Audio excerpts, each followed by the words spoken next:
I'd like to have a brief discussion with you all on the development of revolutionary consciousness in the U.S., as this is of particular import at this crucial time in the history of humanity.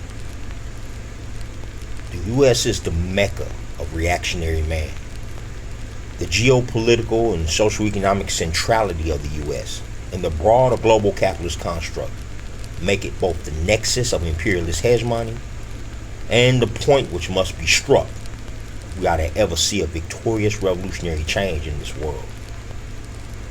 One of the guiding ideals of New African revolutionary nationalism is revolution is a war for the minds of the masses. Though we have seen some progress in the popularization of our ideology in recent years, currently this war still favors the enemy of humanity, the global capitalist construct and the system of white supremacy. The root of this contradiction lies in the current state of revolutionary consciousness in the U.S. Before we can accurately determine the proper course in resolving a contradiction between two social forces in opposition, or even before the nature of the contradiction can be defined, we must ascertain the particular nature of the internal contradictions within these social forces which gave rise to the contradiction itself. In this instance, as in most, the internal contradiction begins in the mind. Perhaps the most damaging yet prevalent psychological aberration precluding the progressive evolution of consciousness on a mass scale within our New African communities is the effectiveness of the success brainwashing method. For those of you not familiar with my previous works on this phenomenon, I define the success brainwashing method as the systematic psychological conditioning that begins from infancy, that enforces the premise that a man or woman's worth as a human in this society is directly proportional to their ability to generate money, or the trappings thereof: jewelry, fine cars, expensive name brand clothing, tags, you know what I'm talking about. It focuses primarily on one's individual gain, if need be, at the cost of others, even celebrating one's ability to disregard ethical standards to get enough money, to achieve sufficient economic power in direct opposition to the interest of the group or society as a whole. A direct outgrowth of conditioning in this bourgeois fascist society. It is this psychological conditioning that allows our youth to calmly rationalize the fulfillment of economic empowerment and social acceptance by poisoning their community with drugs so they can buy a fancy car with funds that they made selling that poison to people that look just like them. They live in the same hood they live in. That's probably their homeboy or homegirl's mama or uncle or auntie. As opposed to pursuing training or education in their area of expertise, which would increase both their personal and their community's ability to feed, heal, house, or defend itself as a whole. Though acceptance of this process begins in the home, it is within the American social institutions where submission to this process is systematically reinforced. From the earliest ages, a child is taught to be good and get good grades at school, so you can go out and get a good job, and you can get into a good college, so you can get you a good car and own a good house. Good always being the bigger, the better, the more expensive.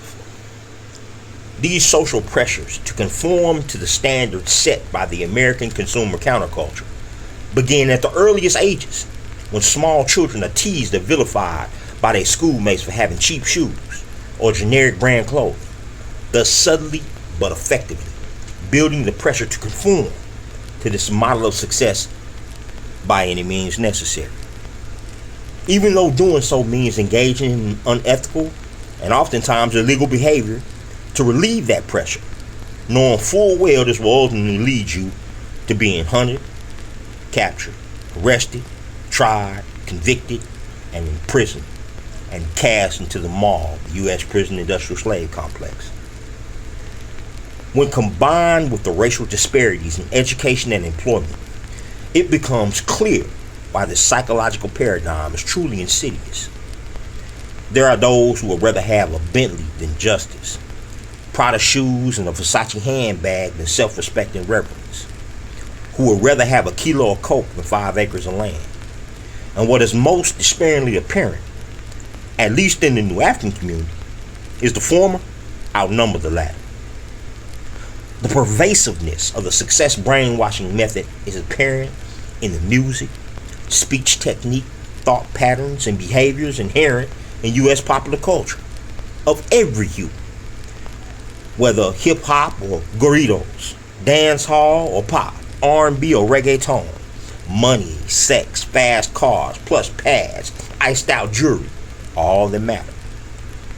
That is, besides killing anyone who gets in one's way of achieving these trappings of success, especially people who look just like you.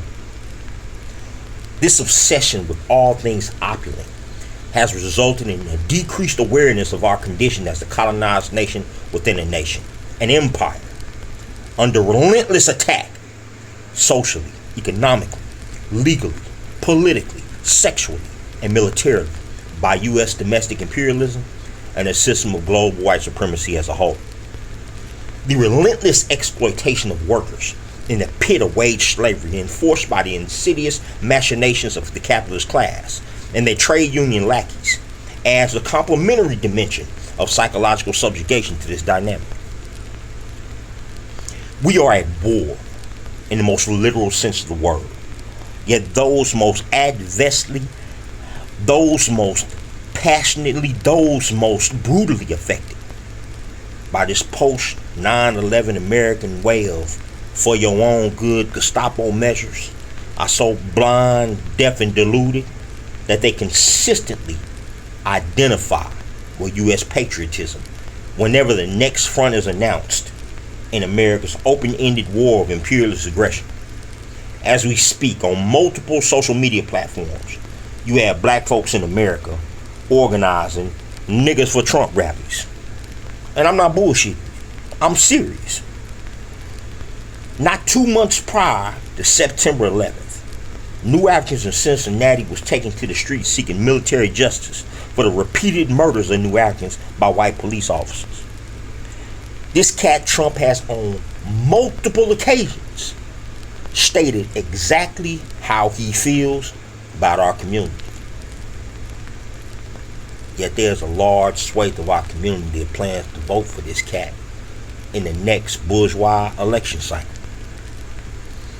Here we are, a decade and a half after 9/11, and there are still large swathes of the New African community calling themselves American patriots, while supporting the troops, as simultaneously taken to the streets every other week to declare Black Lives Matter, because yet another New African has been murdered or beaten by police in their own community. This cleavage in thought, this contradiction, this irrationality between identifying with U.S. nationalist violence on the one hand and being victimized by that same violence because of one's New African national identity, because you black, consciously or unconsciously, on the other, underscores the depths and layers of authoritarian conditioning New African people have undergone, of which the success brainwashing method is but one. Our collective unconscious is not unaware of the contradiction. It simply fails to react to these concrete conditions in a rational manner. And this can be attributed in part to the pathological anti-self behavior stemming from the effects of the success brainwashing method on this nation's New African population. Our response to our oppression has been to actively, vociferously, and consistently participate in America, and the entire system of global white supremacy and capitalist domination, for that matter, used 9/11, used the uprisings in Ferguson, and other instances of domestic repression or domestic attack to declare war on people's struggles the world over. In their own words, The rest of the world is either, quote, with us or with them. Those that they have designated, quote unquote, undesirables. The USA, European Union, and the remainder of their NATO allies have begun a propaganda campaign of global proportions, vilifying any anti-capitalist and progressive groups or movements opposed to the continuation of their global hegemony. You see it here in the U.S. with those protesting on behalf of Palestinians being wiped out in Gaza. These international bullies have basically made a proclamation to the world. If you do not bow to our will and submit to our rule, you too will be hunted down and killed. The hundreds of drone strikes, many resulting in civilian casualties throughout the Obama, Trump, and Biden administrations, is the best proof the U.S. intends to enforce that threat. This is beyond the common geopolitical manipulation and nuclear nightmare diplomacy that the U.S. and their European partners in crime have utilized to extort the acquiescence of third world nations over the last 40 or 50 years following decolonization. Their term for neocolonialism, because there's been no true decolonization. We can only term it pseudo-decolonization because they have their puppets in command of many of these countries. Just like that puppet they got right now in Kenya. It has now entered the perverse realm of running roughshod over sovereign nations who have their own interests and not U.S. or EU interests as their primary concern and motivational factor.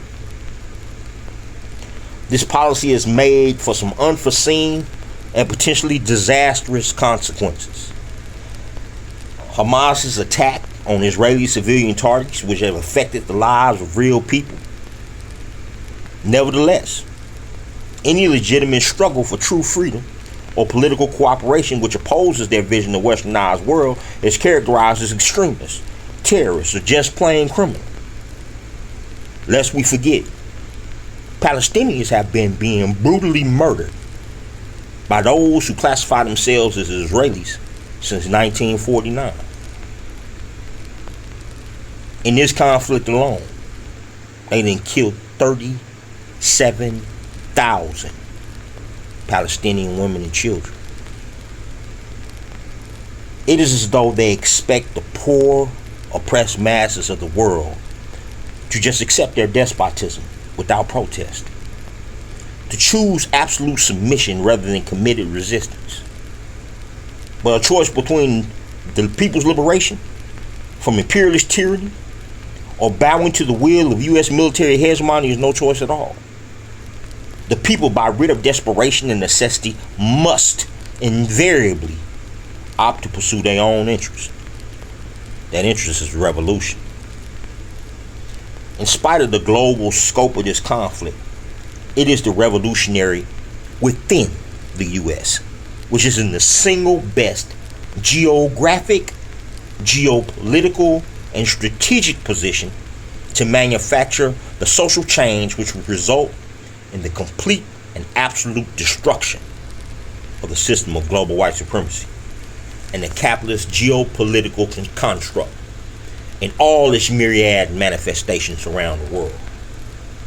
However, due to the progressive elements within the revolutionary community failing to provide the necessary education and agitation, our failure to successfully infiltrate key areas of the enemy's infrastructure or build our own independent infrastructure, our failure to seize upon and expand many mass social struggles, we have only begun to take advantage of this unique and fortuitous position, because these have been wasted opportunities.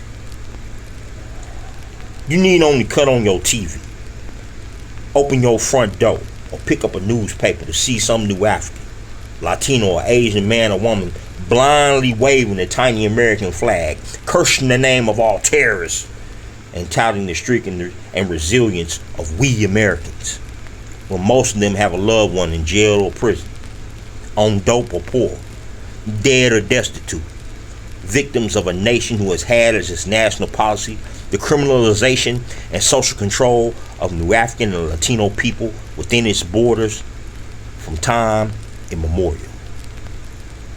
a vigorous campaign of socio-economic disenfranchisement, political co-optation, medical abandonment, racial profiling, police brutality, legal lynching in the form of grossly disparate sentencing, trial and conviction guidelines, and the dehumanization that we all suffer has served as the collective foundation of the prison industrial slave complex and a national consciousness hostile to the life of the New African and the poor. New African people have never shared, nor will we ever, in every right and privilege as a citizen in this country without exception or alteration in degree. We are not, and I mean patently not, Americans in any sense of the word. Americans have killed Africans, have killed New Africans, have killed Native people in this country as a practice since the nation's inception. The terms African American, Mexican American, or Vietnamese American are all oxymorons, as Americans are diametrically opposed to the interests of New Africans, Machika, and Vietnamese in America. We are not, nor will we ever be, anything other than New Africans. Sovereign people kidnapped from their lands, broken up and divided to be orientated under conditions of brutal slavery, Jim Crow apartheid, and institutional oppression, to accept their role as oppressed man and woman, but refusing, resisting every step of the way for over 400 years. This nation's law enforcement agencies openly sick police dogs on us, lynched us, shot and murdered New Africans as a national policy only 45 years ago. Hundreds of New Africans are murdered, unarmed and defenseless, every year by those who are charged with protecting and serving the, quote, citizens of this nation for no other reason than they are New Africans. Trayvon Martin, Kendrick McCabe, Eric Garner, Tavion Rice, Breonna Taylor, George Floyd, Michael Brown, and all the others are still fresh in the minds and eyes of the people. Yet still they hoist American flags and identify themselves as African Americans. Brothers like Patrick Lyoya, they rolling over in their grave every time somebody do that. You got to remember, stitched to the uniform of every cop in this country is a tiny American flag. The very idea is irrational and denotes a certain modicum of mass pathology on the part of those who identify with that title. African American. Ironically, the one people who can lay genuine claim to the title of American, the native North American, have been virtually annihilated by Euro-American manifest destiny in one of the most unpitied genocides in human history. This is their land, including the Machika of the Southwest U.S., who are now reduced to sneaking across a border into a land that was theirs from time immemorial. When they do manage to get here, the predatory exploitation of American capitalism, domestic workers and migrant farmers are forced to accept subsistient wages, sexual pressures, and dangerous working conditions for fear they will be deported from the land of their foreparents. In the instant one identifies themselves as a Mexican American, it is in that moment that the authoritarian psychosis asserts its dominance over any liberation tendency which may have lurked in the consciousness of that man or woman. Recognizing that our response to the cultural imperatives and the productive system of the U.S. imperialist state does not conform to the historic reality we have faced and continue to suffer through is not enough. To develop effective solutions, we must know why. The answer can be found in the mass psychology of fascism in the United States.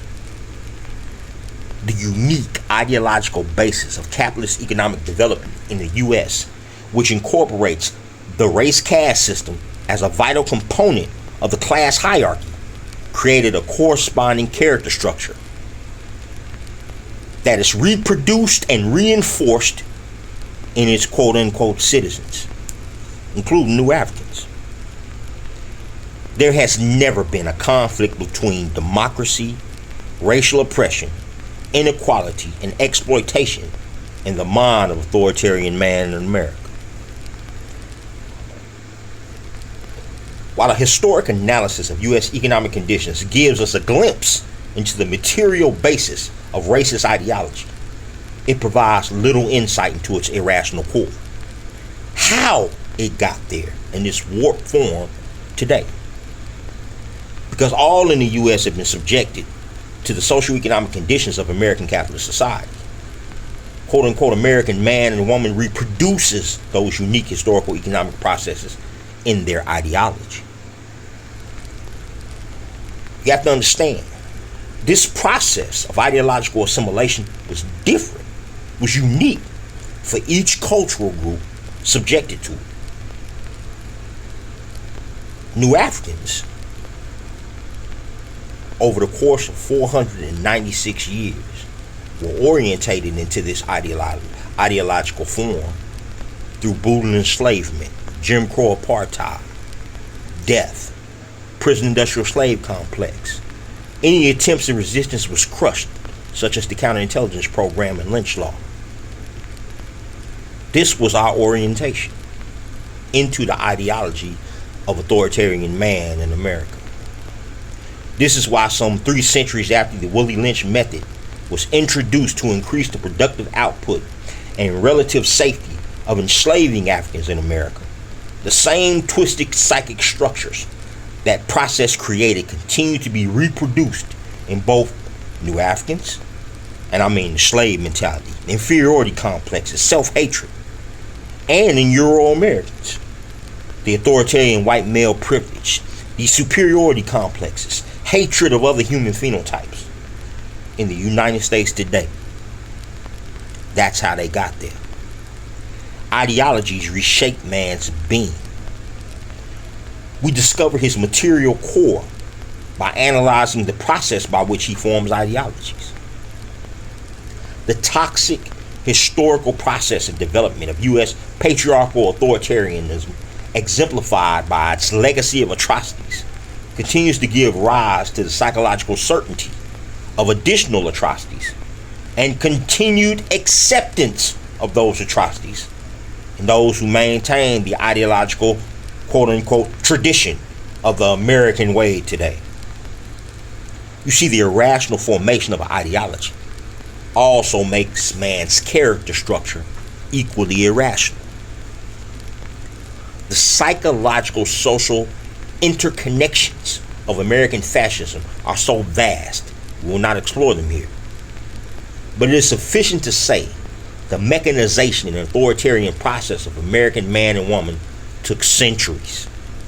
And we cannot act as though it can be overcome by those who've been victimized by it without also recognizing they have also reproduced it within themselves as well. And it is the main reason they defend and identify with the very architect of their collective oppression. I want you to think about this. Think about what I just said. We are actively participating in our own oppression.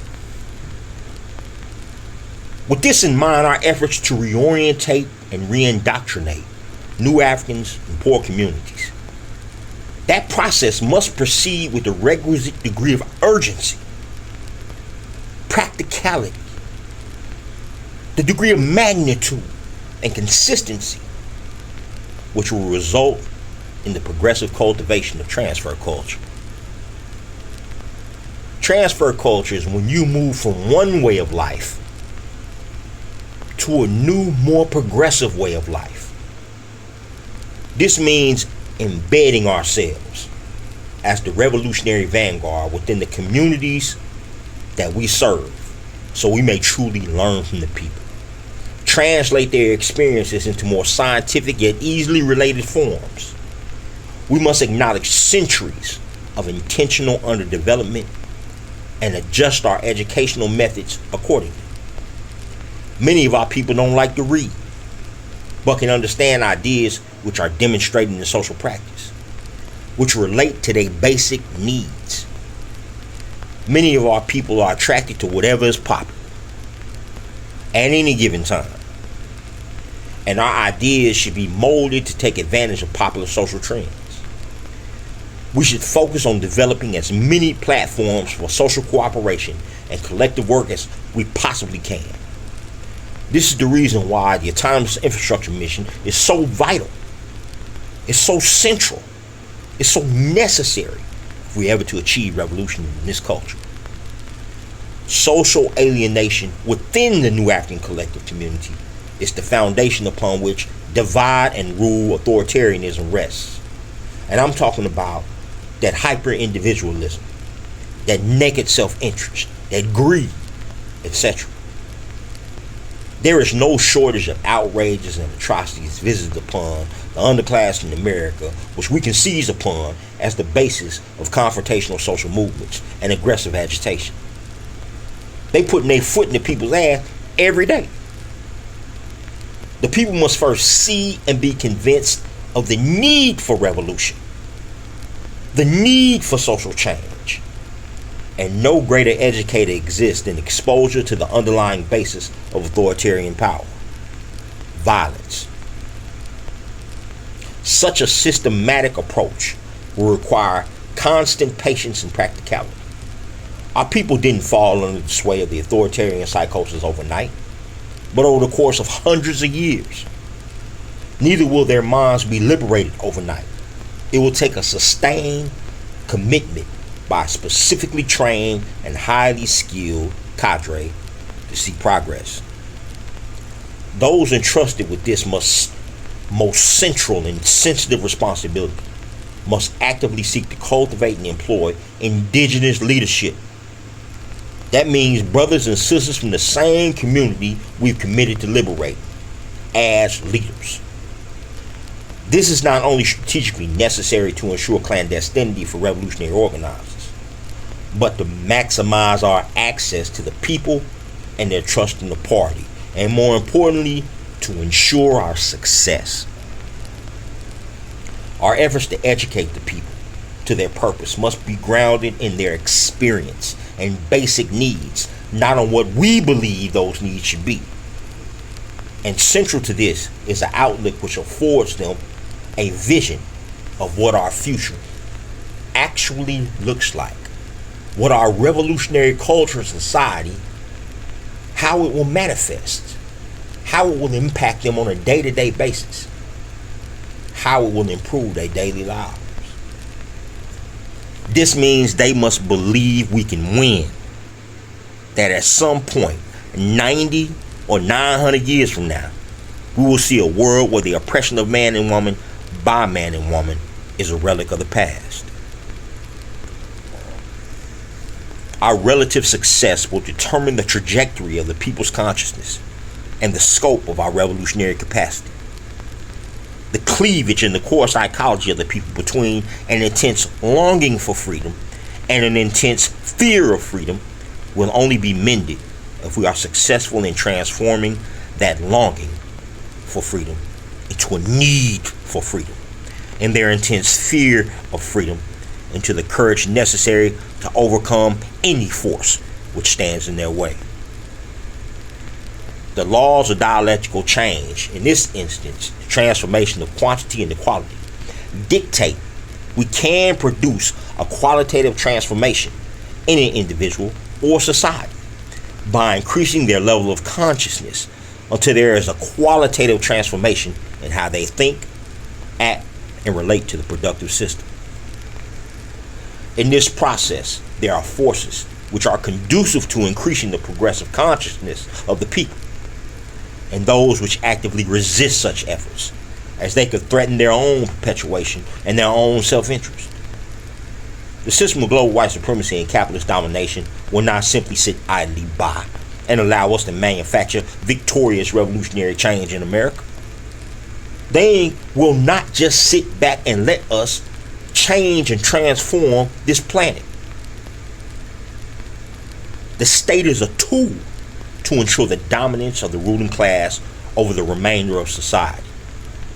As such, revolution is outlawed. It's a crime. And they proceed just as though it is a crime. We are a threat to the continuation of global oppression. And they take that threat and us seriously. With the rise of domestic intelligence programs like the NSA's Operation Prison and the mission of the Department of Total Information Awareness, the U.S. has legalized spying on every electronic communication in the United States, and the world for that matter.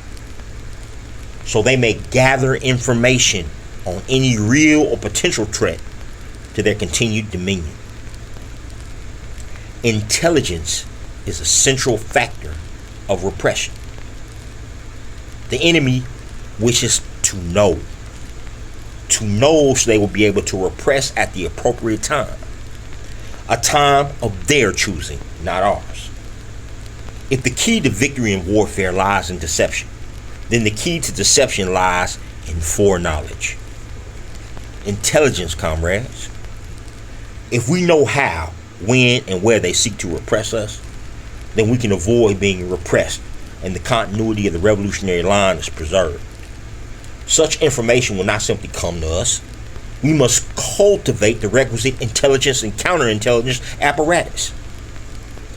Any serious discussion of intelligence in the service of victorious revolutionary change must include the penetration of revolutionary intelligence into key areas of the enemy's infrastructure.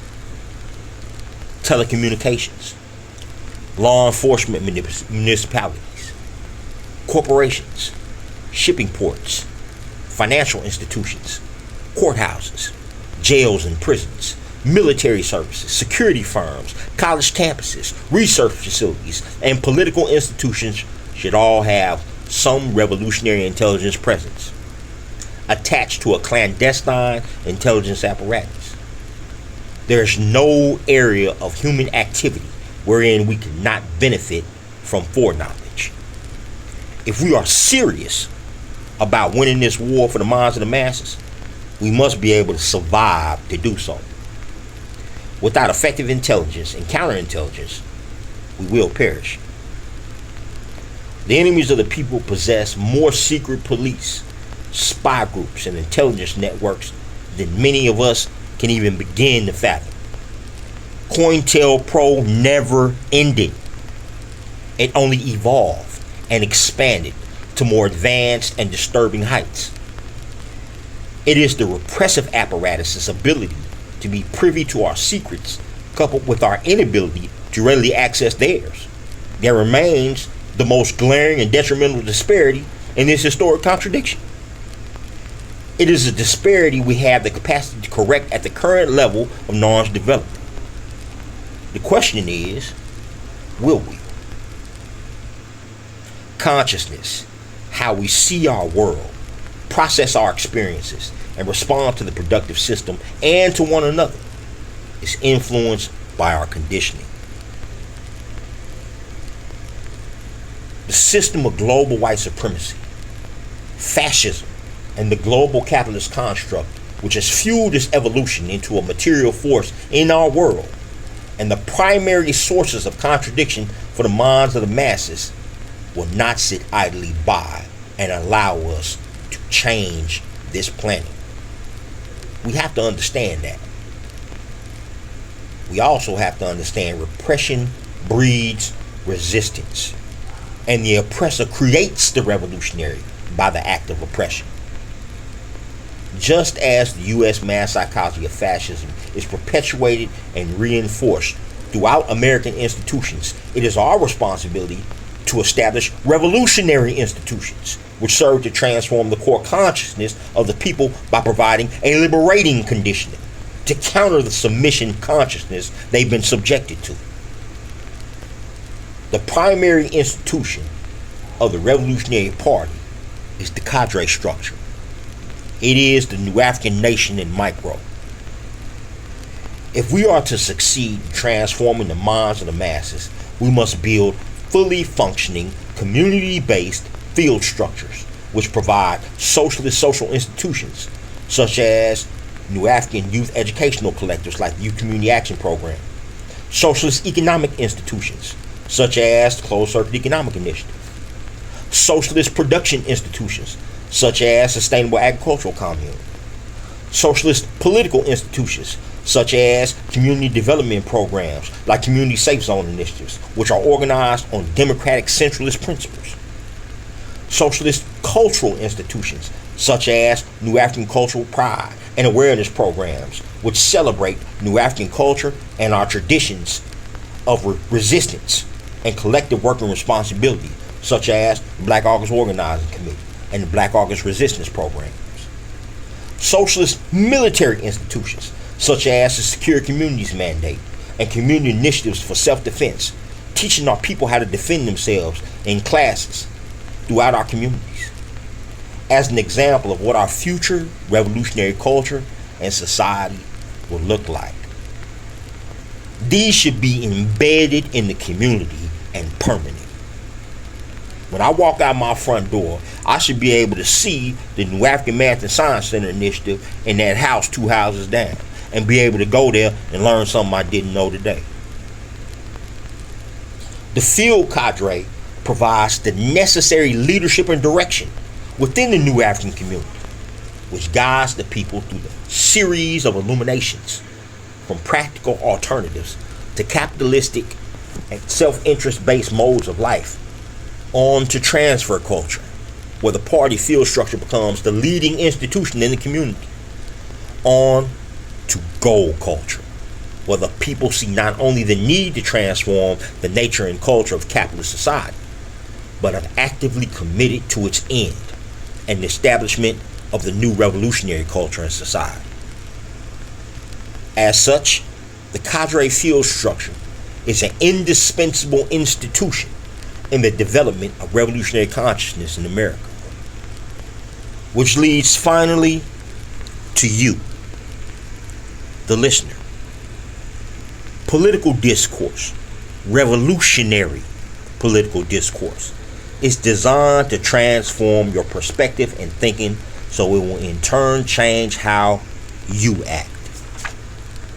What you do about the social ills which plague your community and plague humanity.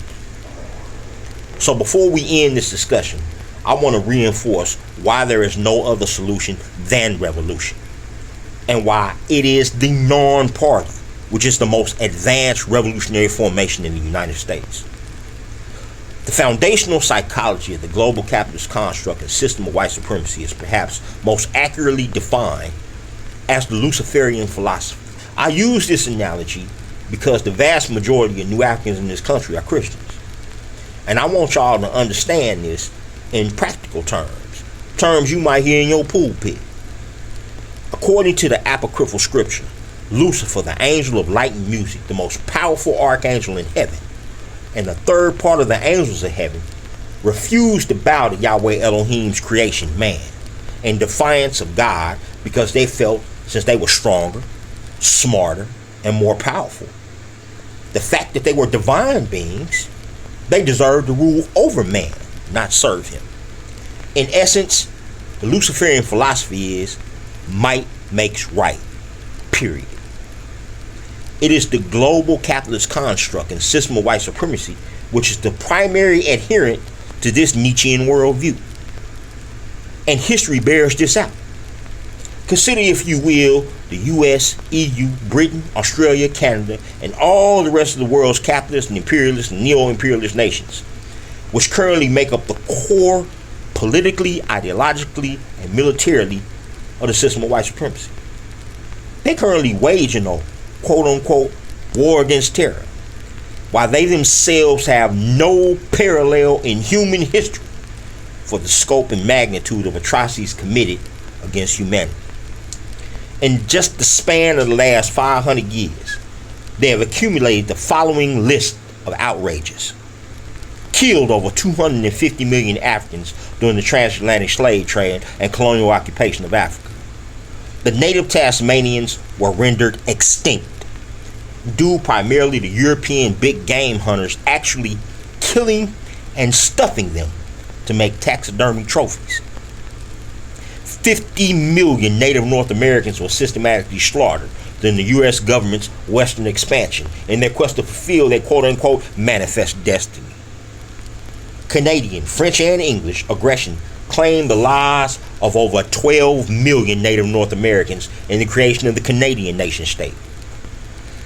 6 million Native Australian Aboriginals were killed by British prisoner settlers during the colonization of Australia. 26 million Native South Americans were killed by the Spanish in just the first 12 years of Hernan Cortez's conquest of Aztlan, which you know today is Mexico. 1 million Native Filipinos lost their lives to Spanish forces during the subjugation of the Philippine Islands. Over 6 million Native Southeast Asians, Laotian, Khmer, which you know as Cambodians, Vietnamese, were enslaved by French, Spanish, and American imperialist aggression. The economic exploitation of the China-Japan silk-silver trade by Spanish and Portuguese powers led to the deaths of hundreds of thousands in the many conflicts stemming therefrom, such as the Boxer Rebellion, the Opium Wars, and the taking of Macau. I could go on ad nauseum, but suffice it to say, the terror has not stopped. It has only evolved, been refined to a more advanced and scientific form. All things come into being through a process. And what has been recounted here is the process by which this imperialist terror network has established the effects of which still linger in many of the victims of this historical miscarriage, deeply embedded in their minds. Surely you, the listener, are aware of the countless millions of people who have been slain, exploited, enslaved, and subjugated by Western capitalist powers and imperialist interests from World War I to the present day. And that includes Palestine. This is tangible evil, true terrorism. None of us can say we've been wholly unaffected, that our current quality and level of consciousness has not been influenced by this power system and its discontents. However, if a tree is to be judged by its fruit, if we are to individually and collectively determine the correctness of our reactions to and in this system, to right at this moment, I ain't talking about 10 years in the future, I'm talking about right now, and every moment going forward, we must recognize the tree of the global capitalist construct and system of white supremacy is one of despotism and death. It must be opposed. And any effective opposition begins with changing how we think about this system. Our consciousness. Your consciousness.